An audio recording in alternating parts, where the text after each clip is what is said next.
starting now. Feel free. Welcome to MyJoogTV. We pair our favorite musicians with makers of wines, beers, spirits, you name it. If you ferment it, we'd love to talk about it. And today we're in the tasting room of Flying Dog Brewery in Frederick, Maryland, for two reasons. One, they make really good beer. Perfect example of the pale ale we're drinking right now. Was just named by the New York Times as the best American pale ale. Best American pale ale. Holy cow! There you go. Speak. Yes. And not to be outdone, but the second reason we're here is one of our favorite bands is raving through the area and playing tonight in Frederick. And I'm talking about our musical guest, Holy Ghost Tent Revival. So let me introduce the guests that we have. We have Abby Casarella from Flying Dog. And we have Ross, Matt, Patrick, Steve, Hank, and Kevin from Holy Ghost Tent Revival. Hi. So, and we really appreciate you guys coming. I know you guys had a long drive to get down here, and thank you for accommodating us. And so it's cheers. Cheers, yeah. It's good to be and here. cheers for Flying Dog for hosting us here at this event. Cheers.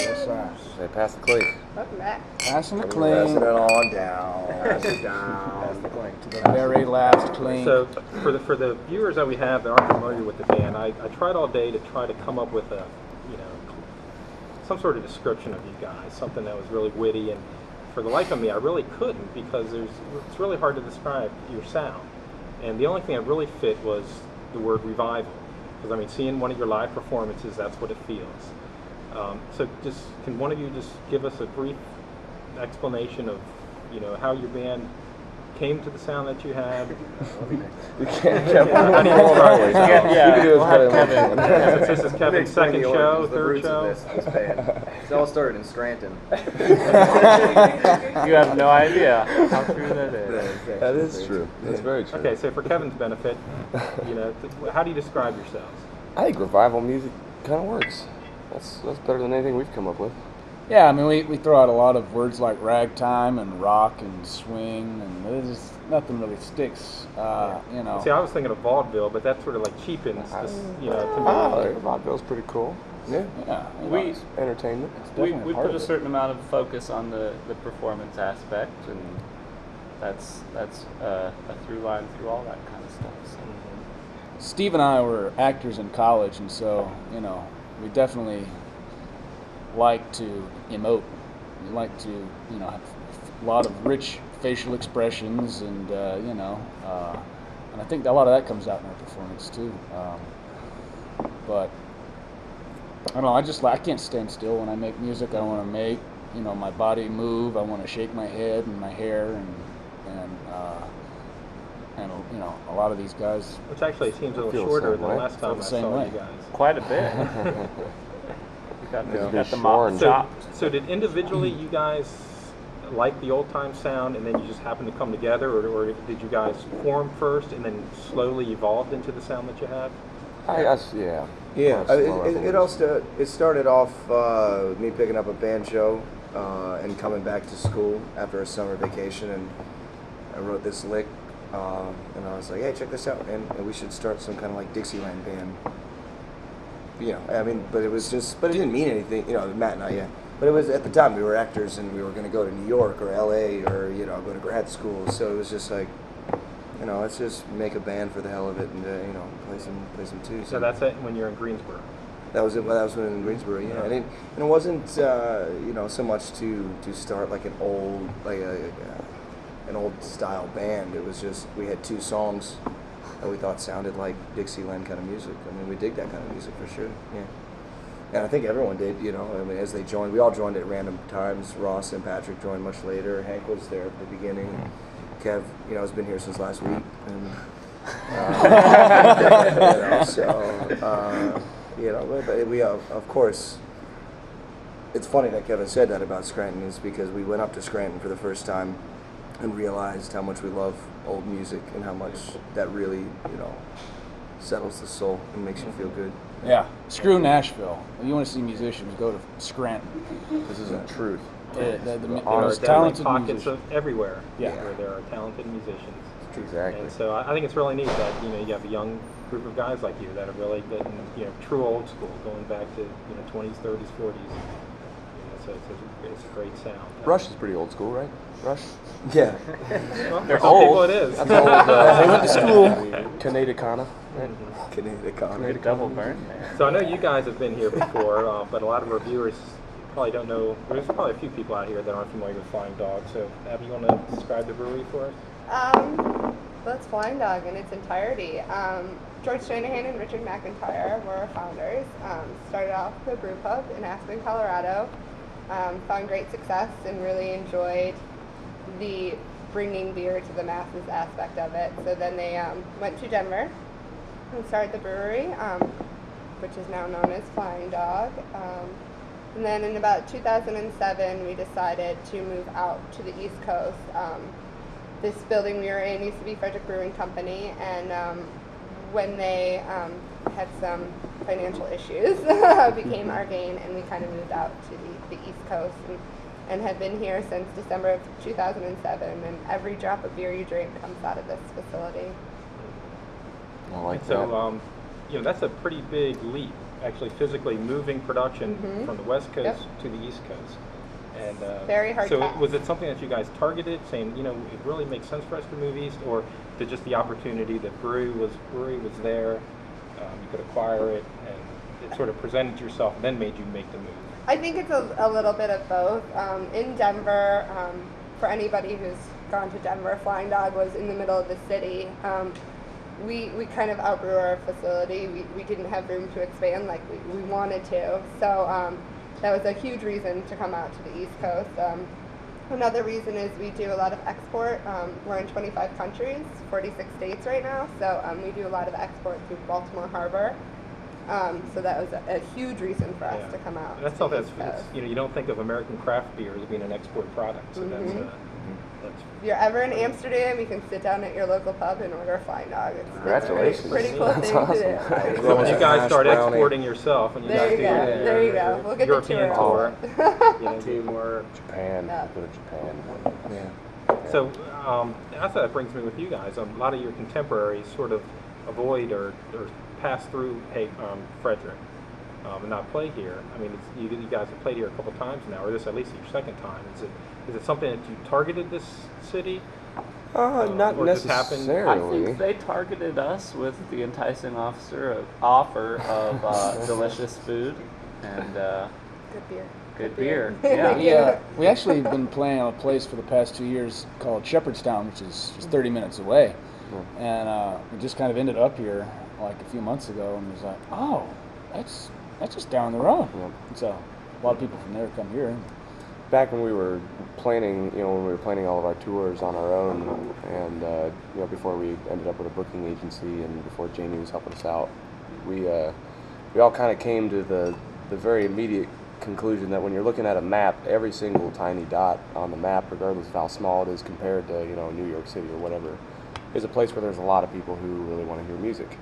And they're going to have somewhere to play, and you might as well go there and play, because what else are you going to do? You're musicians in a band. You need food and shelter, and you've got music to give for it. And it's funny. I've got a friend here who lives in Frederick, so when Frederick came up, I had heard of it, but it's just another awesome town that has all kinds of things to offer that some people don't think about, because there's so many awesome towns that have awesome things to Right, offer. and I know a lot of your contemporaries. They go straight. They do the Philadelphia, Baltimore, D.C., Richmond. The sort of big bypass dots, this yeah. area. And actually, you brought up something I wanted to ask. Is touring is hard work. Not only the physical, where you have to drive from city to city or show to show, but also you have to plan the tour. Yeah. Touring's expensive. So you obviously did it yourself earlier, and now you actually have a booking company that does that. How does that work? You just say, we want to go to the Northeast, go do it?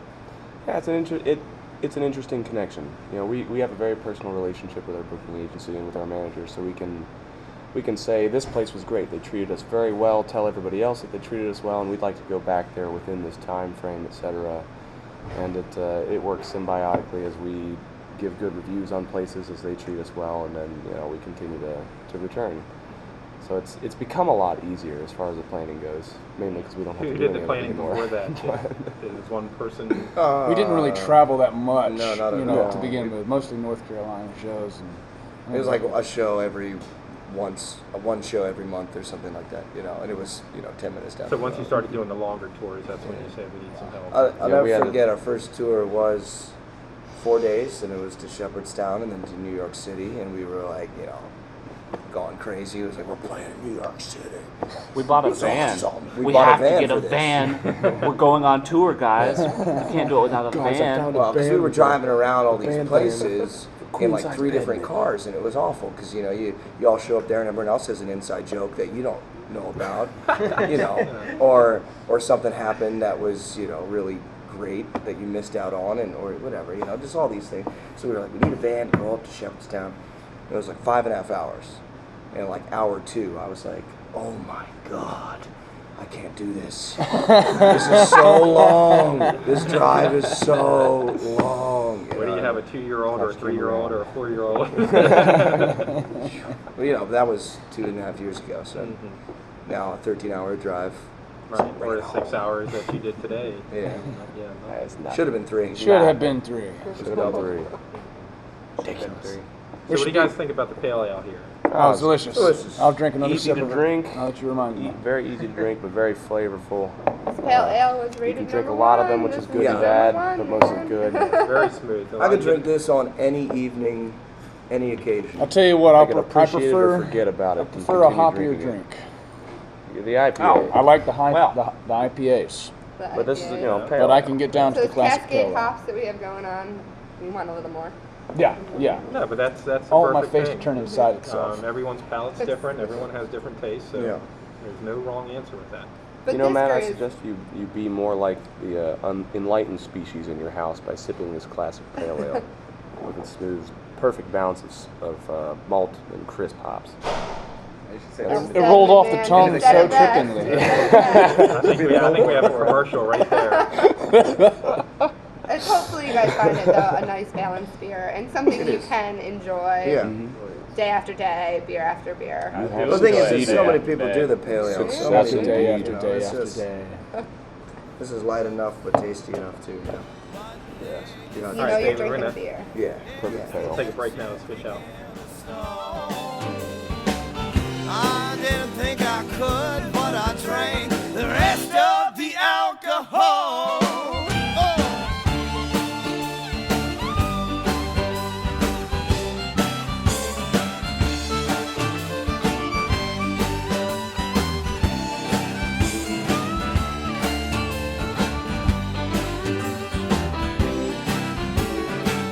So we're Just back saying. again in another place and time. We swapped out our beers, and so now we're drinking the Dogtoberfest. Dogtoberfest. Dogtoberfest. Tell us That's a little bit right. what we're drinking here. Dogtoberfest is a unique beer that we have.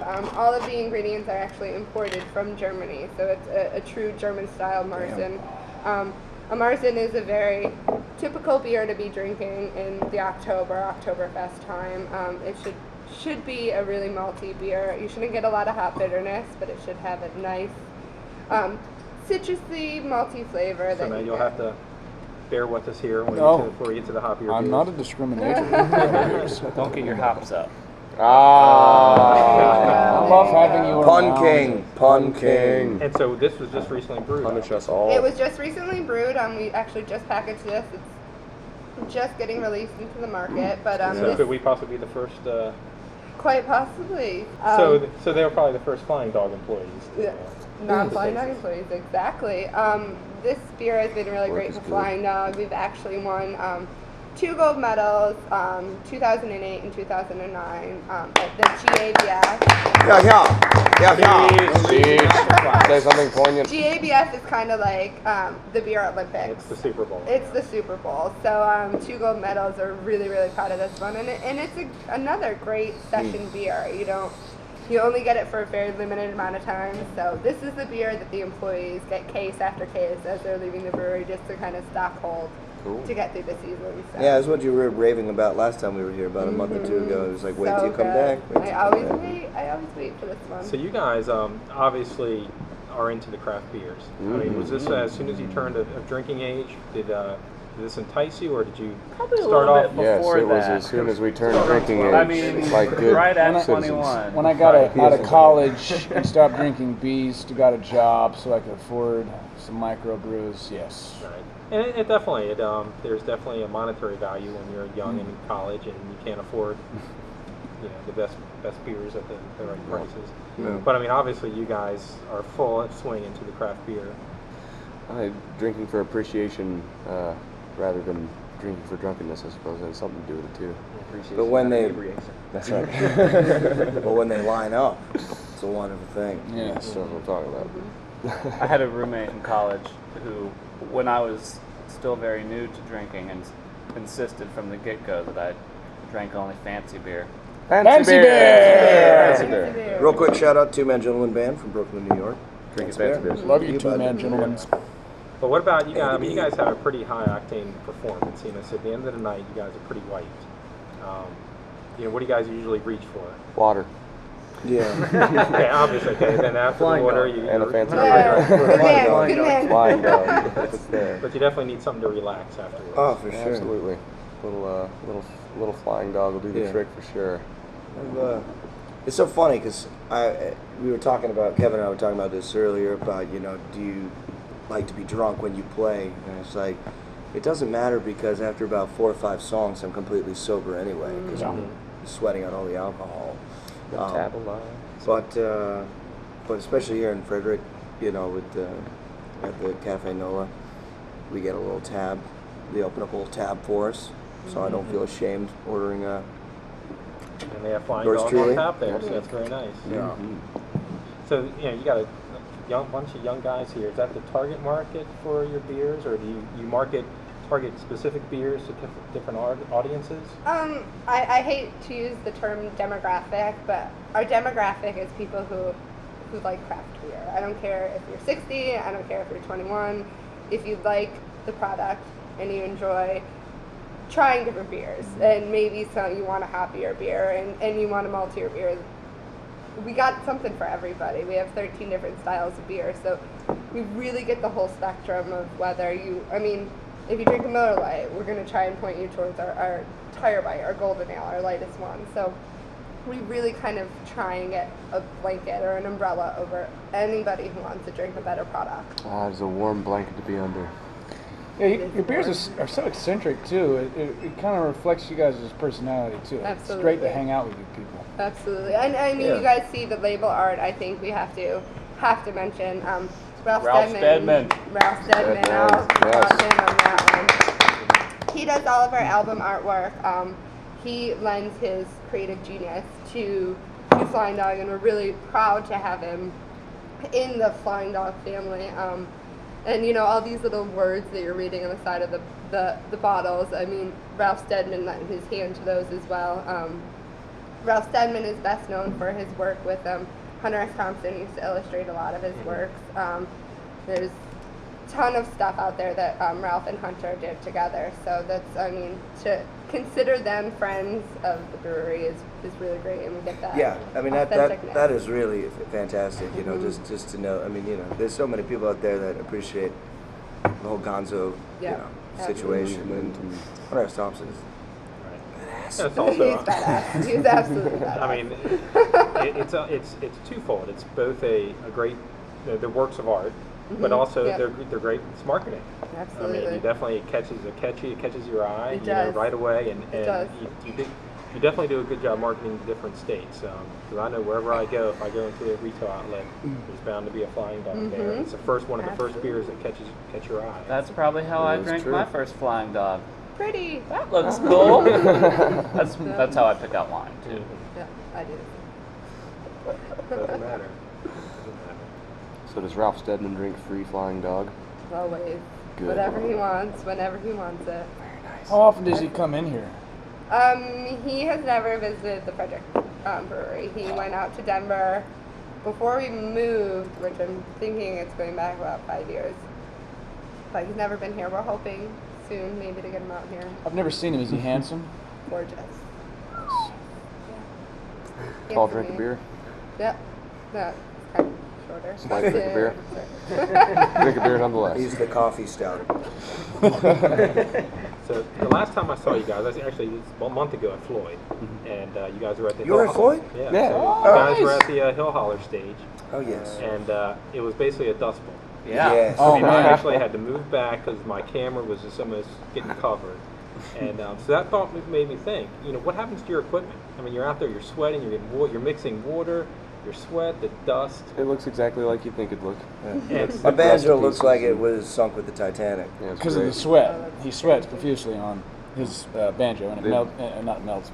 More or less. rusts the metal on. When he used to play acoustic, he had to design a little flap of fur that covered the This is electronics. copyrighted, by the way. Yes. Don't patented steal right this. here. Don't do it. Cut it out of a fur coat, fake fur. We don't kill animals. And the lining of it, and had to Velcro it to the guitar to protect the electronics because it would short out. And then, like anytime I played the guitar, And it would just worked short because out. he's a genius. Well, he's being very kind. But yeah, he would sweat down to the electronics and then would short out on me in the middle of a song. I imagine the same would happen if you were to pour Flying Dog into the electronics. Send my bass through an acid bath. That was interesting. So, but after a show, I mean, you guys, because you're having a set change, so you got to get your stuff out of there. I mean, when do you have time actually to open up, your banjo and say, "Oh my God, look at this thing"? The next day. I gotta. Never. Well, you get to the venue the next day and you go, oh, this is a piece of crap. Oh, well, I got to put new strings up, and then you don't have time to do anything. We go into town. We got some people that work on our stuff. Questionable. Maybe cut that part out.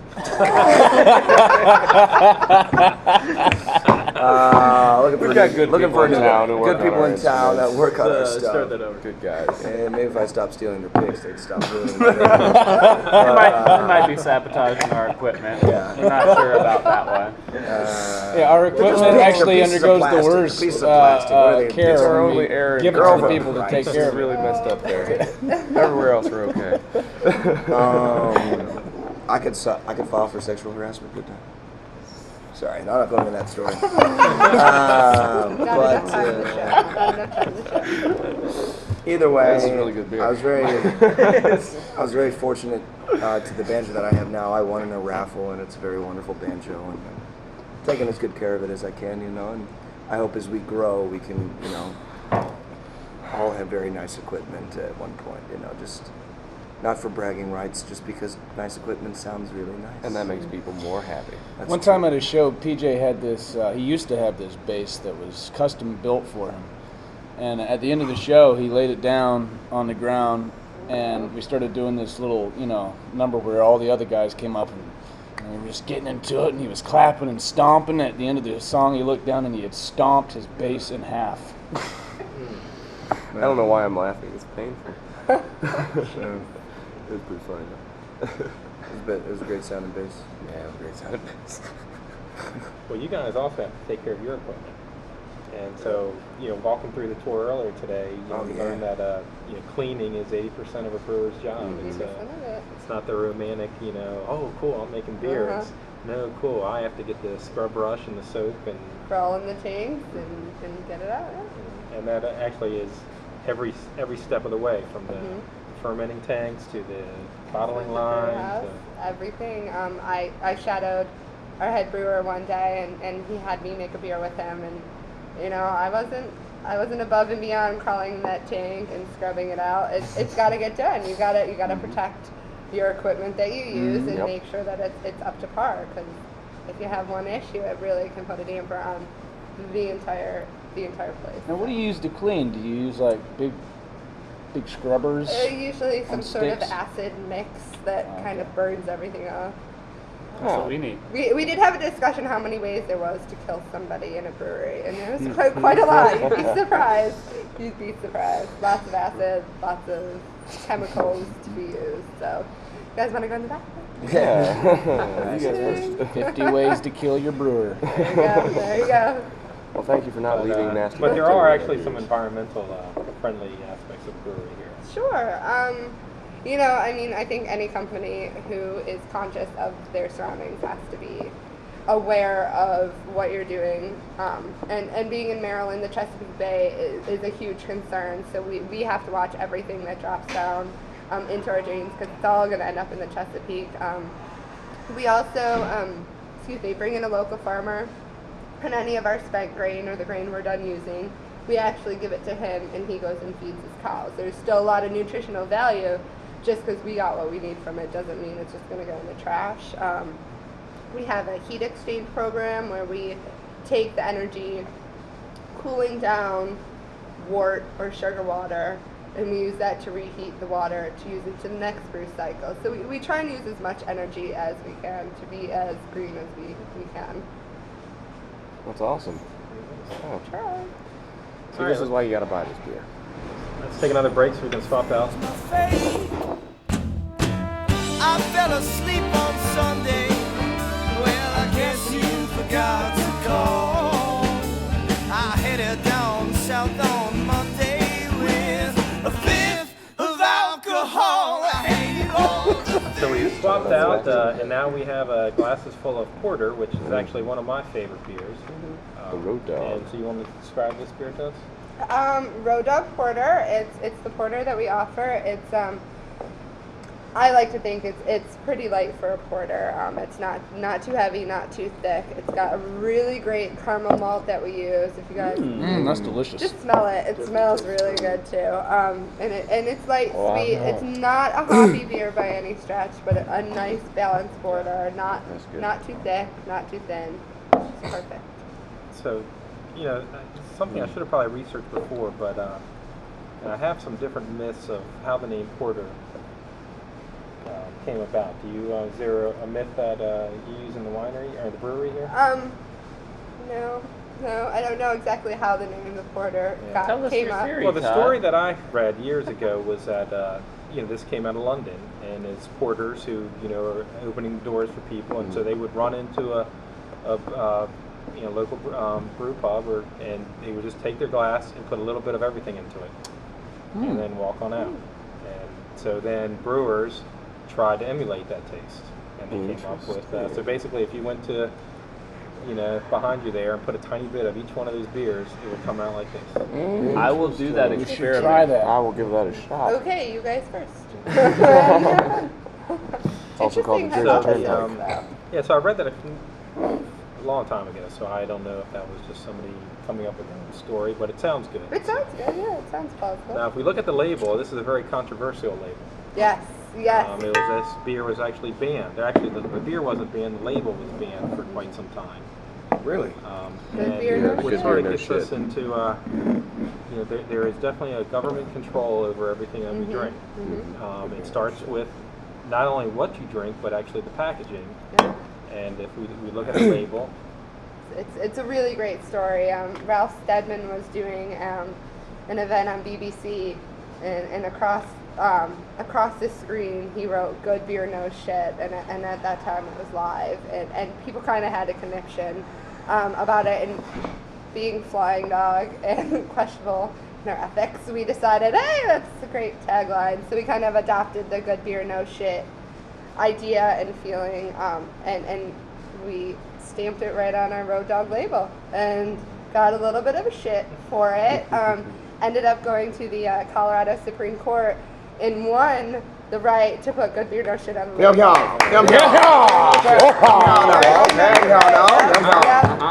But to this day, you can still not go and buy Road Dog Porter in Texas. They Really? still Dude, they are allow- their own country. They reserve the right to secede. What is wrong? Vermont. That's right. They're lost. Right. They're lost. and that's just, if you start thinking about it, so first they have to have the federal government approve a label. Then you have to go to each individual state. So there is just so many hoops Absolutely. that if anybody wants to open up their own brewery, this is what you have to go through. It's pretty amazing, the steps that people have to go just to, put out a unique label like this. Well, thank That's you for doing the hilarious to me groundwork. because I bet you most of the cowboys in Texas call their boots shit kickers. Probably. I bet. Maybe, But they don't put that on a label. Well, I guess they don't put it on the label for the Christians not to read. That's it. Now you guys, when I see you guys at festivals, you guys have a young crowd around you. anytime you guys got to think about, what you're saying. Yeah. Based on the audience. Sometimes. You know, it's classy to not be rude. Mhm. So we try not to be as much as possible. But as young guys ourselves, we slip. Absolutely. One of our first gigs was we had to play about 3.5 hours, and we had about 8 songs of original music, and most of those songs had cuss words in them, and this was to the demographic, I hate to use the word, but was like 8-year-olds. Yeah. So Doesn't work out. we changed the lyrics. It wasn't really cuss words. It was about making love in strange places. And, Yeah. Fun stuff like that. We had to change it to "I want to make macaroni in the living room." Yeah. Instead of New symbolism there. Right. So string macaroni necklaces. I want to drink your lemonade. Well, So there's definitely an R version. instead of like liquor. And they're both the same. You don't get 8-year-olds in liquor stores, hopefully. It is always a challenge, because it is. Some people don't like it for no other reason than just not liking it, and we got to take that into account just as much as we take into account that some people are completely open to words as words, and language doesn't mean anything but what you're saying. So it's always interesting.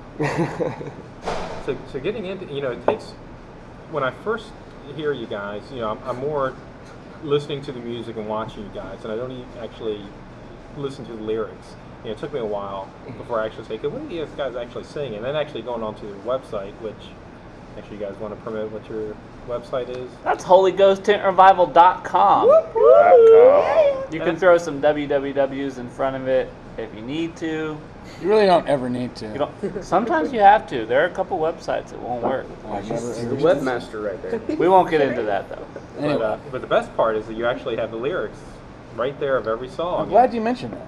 And it's actually nice. And so I go looking at it, and I'm like, oh, that's what they were singing. And 90% of your songs are these love songs, or broken love songs, and tragic songs. So how does that come about? With to me, it's like, you guys are young guys. Can't be that tragic to you. I think what we did was we had written a bunch of songs at once, and when we had probably written like 30 songs before we were ever recorded an album. We were like, oh, well, these all fit together, these all fit together, these all fit together. So what we did was a lot of those songs that are really like kind of in that ragtime style with the broken love lyrics, those are all what got paired onto that first album.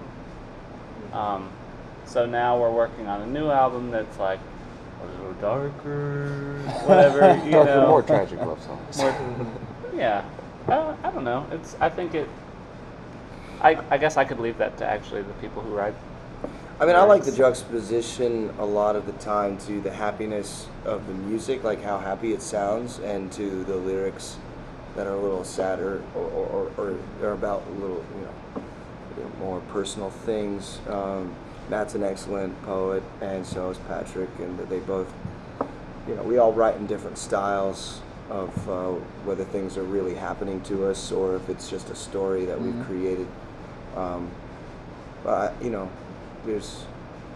I think writing about real and more tragic things, whether or not people can connect to it or not, it's the way we play our music, the energy we give it, the style we are playing in, makes it easier for us anyway to mean what we're saying. It's also an issue of subject matter and maturity. We've been able to write songs about love and stuff because we've certainly experienced it. And as we're experiencing everything else, we're learning more about it. But it'd be really, strange for us to sit down, especially a year and a half, 2 years ago, and try to write something about a greater concept that we didn't really have any understanding of. It'd come off really false, and so we're really excited to allow ourselves to grow as people and as young men and continue to figure out our place and our balance, and write about that eventually. But for now, we've got lots of memories of love lost and love to gain, etc. So what's more healing, writing about it or drinking 20 Flying Dogs? Both. At the same Simultaneously. time, yeah. So let's do them both Hand in together. hand. They go hand in hand. 20 Flying Dogs today. The emotions come out. So So what do you guys do outside of music? Is there any Outside of music? There are no day jobs, if that's what you're asking. hobbies? You know, say we skydive or I like to write music. Drink beer. And Like to cook out, you know. If we had more time, we'd play a lot of Ultimate Frisbee. I've been missing Ultimate Frisbee. So besides Kevin and Scranton, I mean, most of you guys still in Central North Carolina? Oh, yeah. We all live within a block of each other. We have a practice space, so. I mean, if we're home for 3 or 4 days, and chances are we'll have to practice 2 or 3 of those days, so. We don't really spend any time apart. We don't really get much. We even went camping this weekend for a festival, and we brought unbeknownst to us, we didn't know it attached, but we brought 3 separate tents, but we realized that they could all attach and make like a village. And our really good friend Andy Bean from the Two Man Gentleman Band came up and he's like, "That's the cutest thing ever. You guys can't even be apart when you're camping."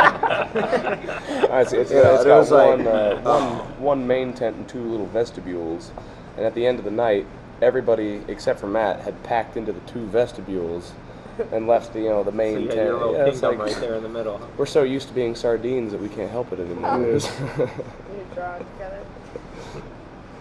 Ain't too bad though. So the latest CD, is that did it just come out? Or is Northbound at Southpaw. Lloyd Fest was the release, in fact. It was, Yeah. Todd. And so this is the tour in support of that. So how long are you guys going to be on the road? Tomorrow 11 we years. play Shepherdstown, and then we go to a theme park for a couple of days, and then we play in Winston-Salem, and we'll be home for a few days. We're always, touring for like a week and a half.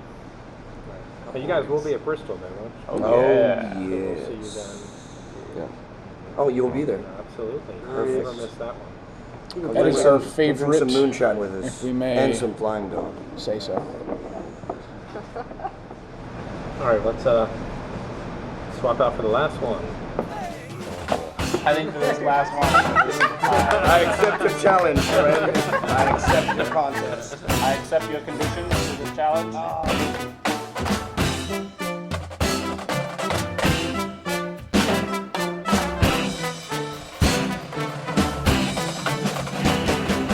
right, so we're here with our last beer, which is the appropriately named Raging Bitch Belgium style. Is it a wheat ale? IPA. IPA. Yes. Ah, For you, Yes. bud. Oh, that's got a lot of The flavor. bitch in her entirety, yes. She is our 20th anniversary. Flying Dog has been around for 20 years. So, kind of a milestone. Not quite 21, but we're getting close. Raging Bitch is a Belgian style IPA, which is a really unique style in itself. We actually use the recipe for our IPA, which is a snake dog. We're not sampling today, but we use the yeast that we use in our summer seasonal, which is a Belgian style wit. So you have an IPA, which is a very, very hoppy beer, and then you have a Belgian wit, which is a nice, light, great summer beer. And you kind of combine these 2 random beers into this one really, really well-balanced beer. It's got that hop bitterness, so you're looking for an IPA, but it also has this really great citrusy that you expect from a Belgian. I always like Belgians. I've always preferred Belgians. The bitch kind of opened my eyes to IPA and all of the goodness that hops can bring. So it's, But it's not overly hoppy. it's not overly hoppy. It's subtle, not. It's very It's balanced. not gonna burn out your palate. It's 8.3 ABV, so it's a higher beer, but it certainly does not drink that way, and you can get into a bit of trouble with her. She's definitely got a bite for sure. Tasty. But I'm not supposed to have a favorite child out of my beers, but she's totally it. And so what She's my states is favorite. this banned in? Oh, it is now currently banned in West Virginia, New Hampshire, and Michigan. West Wow, Virginia, because the bitch. Come on. Because I'm so sorry, it is not in West Virginia. They Oh. just passed it within the last Oh, 2 weeks. good. So Oh, West correct West me. Virginia.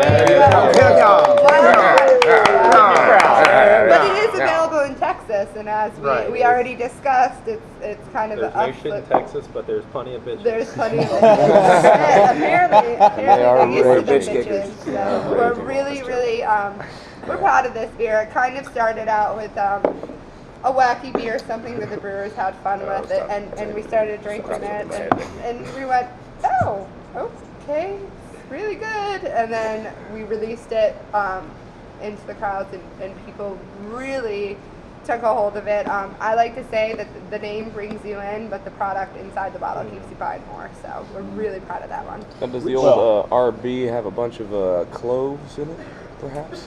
It does not have cloves. The Raging Bitch, our in heat wheat, you might be thinking of, has a banana I'm just cloves, but you thinking get a about little this- bit this of this flavor that this I'm spice. sensing right now. That's the hop aroma that you're getting. So you get cloves. So then to you, there's cloves in it. Is You're it never ever- wrong about with that? what you taste. Never wrong. Is it ever kosher to serve a Raging Bitch with an orange slice? Taste Lucky Charms. Or is it too hoppy for that?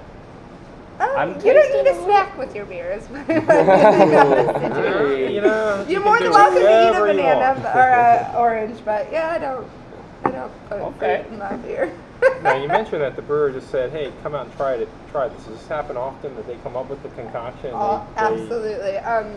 We're not sampling it today, but our coffee stout, it's kind of This is just Hank's favorite over there. yeah, It is it's a delicious. local coffee place, Black Beat Dog that Coffee in Alzheimer's. West Virginia. Again, you know, we don't every day the same thing. It's like if you're a baker, you bake the same thing every day. It kind of gets a little monotonous. So we let them have their fun with it. We'll start out with a small batch, and they'll work their way. If it's good, great. If it sucks, then we don't let them play around again.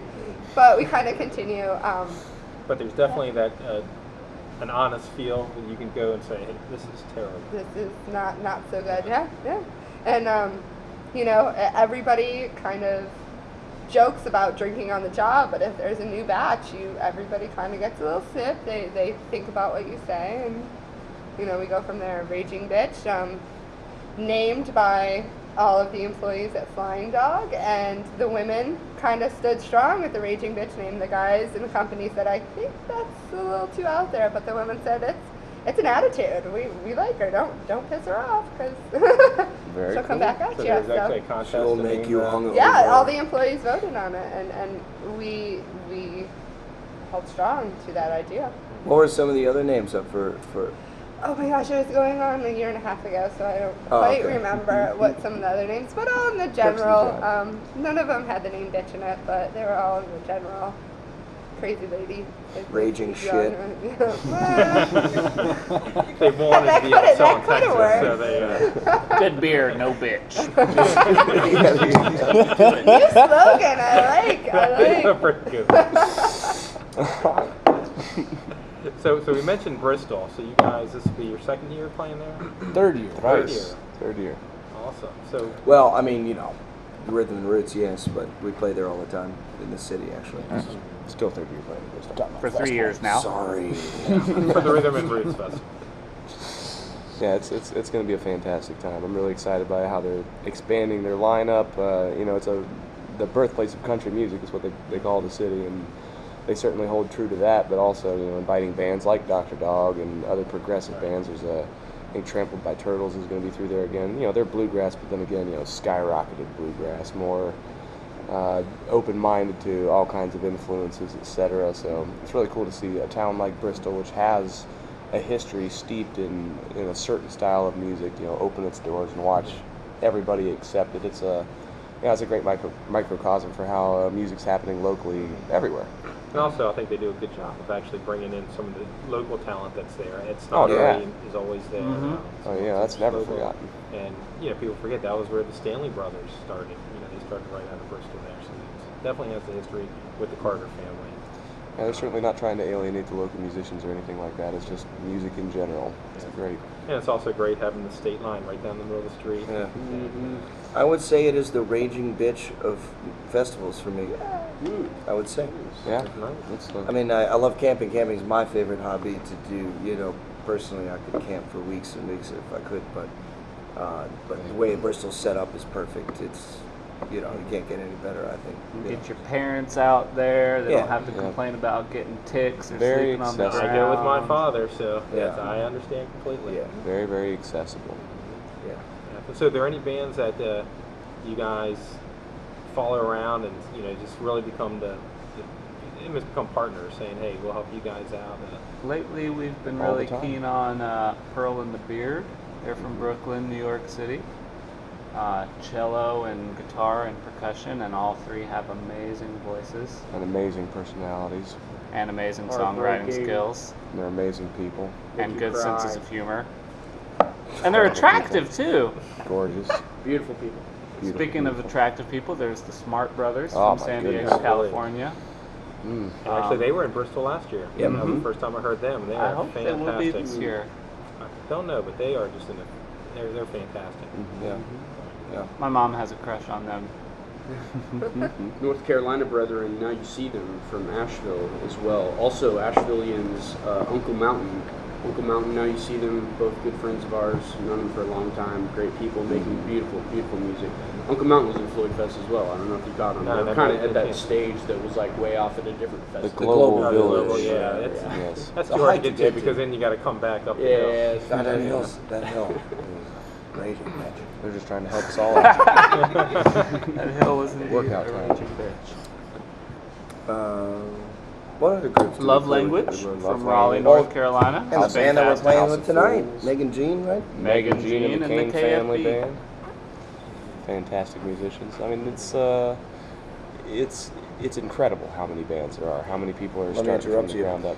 This Please. band that just unfortunately called it quits for now, and the money notes. And the money notes. His Are you two, serious? his They two call it brothers. Kill Quits? For now.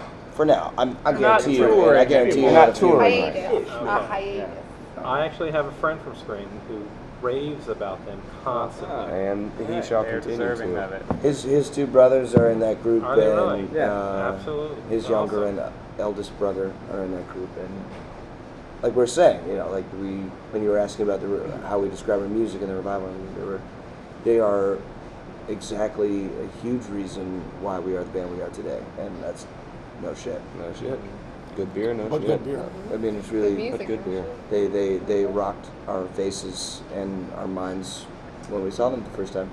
The Minor White, as well, is a band that is not wow, that's throwing it back. that's digging deep. That's It's going back into a history. band that no Fantastic. longer Right. plays out quite as much, namely because Kevin is with us right now. But also an incredible band from Scranton, Pennsylvania, another personality-based band, just beautiful songwriting. And sorry, I'm saying all this right in front of you, Kevin. I really love your music. All right. And, it affects me deeply. Yeah, that just shows We'll talk about it later. Great music everywhere. We Absolutely. all love Scranton so much. I think Scranton's fatal flaw is that they have no idea how amazing the kind of music that goes on there is because it's from there. Like they all grew up with it, so that it's not new or different or amazing to them because it's just regular. It's in their town every single day. But to us, like Now, Hank, I hate to do this to you on camera, but I beg to differ because every time I sit in the bog, I have another conversation with somebody who lives in Scranton for their entire life who's just like, I can't believe that nobody knows about the music here. It's incredible. It's the only reason I stay around here. This place is blowing up with hope and music and all that. I think their fatal flaw is that they're 10 hours away from Greensboro, North Exactly. Carolina. That's what I'm talking about. You guys need to have a unite the one-way two. train. I think we need to make a road needs to trip be to a Scranton. Gigantic Wormhole. earthquake Yeah, that exactly. just shakes the Go down to the Stay bog and on have a good side. time. That's better than your Yeah, it's a class. really good place. Greensboro together. Last. This is bringing Scranton and Greensboro together. That's how we're gonna do yes, it. it is. You can tell. You can see the envy on all of those guys' faces when they're like, "Oh, Cap's going with you." That's cool. That's I mean, fun. he hangs out, man, but I that's mean, cool. that's cool. Yeah, you can see it. We're like, that's right. One at a time, baby. One at a time. Who's next? Bring it in, Bring it Brian. down. Bring it down. Yeah, it's funny. I was just reading a story about Abraham Lincoln, but it's sort of like, here we go. Oh. You have, some Scranton and, north and the south, heart to heart of Greensboro and Scranton, and you wouldn't think, 150 years ago, they wouldn't imagine. Here's some southern boys would be We're all raving the about same. Scranton. Yeah, these are our brothers in Scranton. They've been. How many years have you guys been coming now? About three. Years now? Three. Yeah. Yeah. You're like one of our Yeah. first stops. Yeah, they might as well have been born and raised in Scranton at this point. Oh, shoot. We do form tours around, having How to do we stay get in to Scranton for Scranton? like more than 2 days. Like, oh man, Oh, we you gotta want to stay in we gotta Scranton for a week? hang out Oh, in Scranton for a few days. Well, might as well book a show in New York City. Yeah, it's around there. Well, I think this Love Fest is a good way to end this episode today. So I really appreciate you guys. Ooh, sorry to cut you off. I think a better way to end this Love Fest is to drink these beers here. There you go. This There is you go. Flying Dog. Thank you for Abby for hosting And Flying us Dog. tonight. Thank And you. we'll see you next time on MyJoogTV.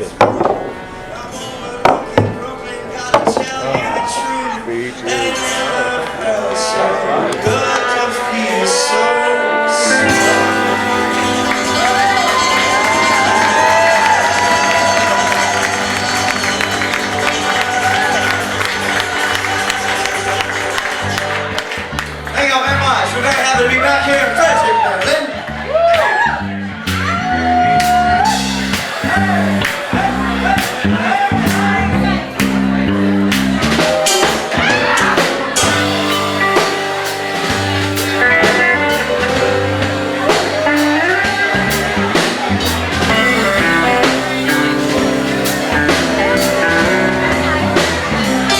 Don't you think that it's about time, honey?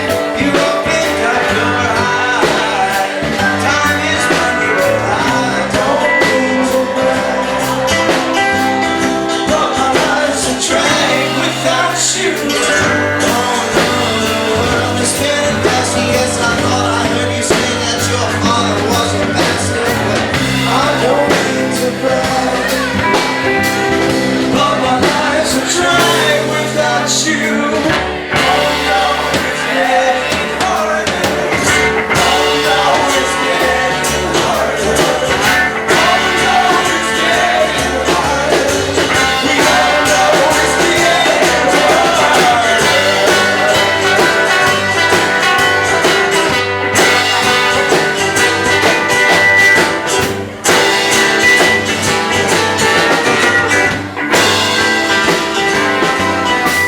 Don't you break my heart. Don't you mess around, baby. Don't you do it to me.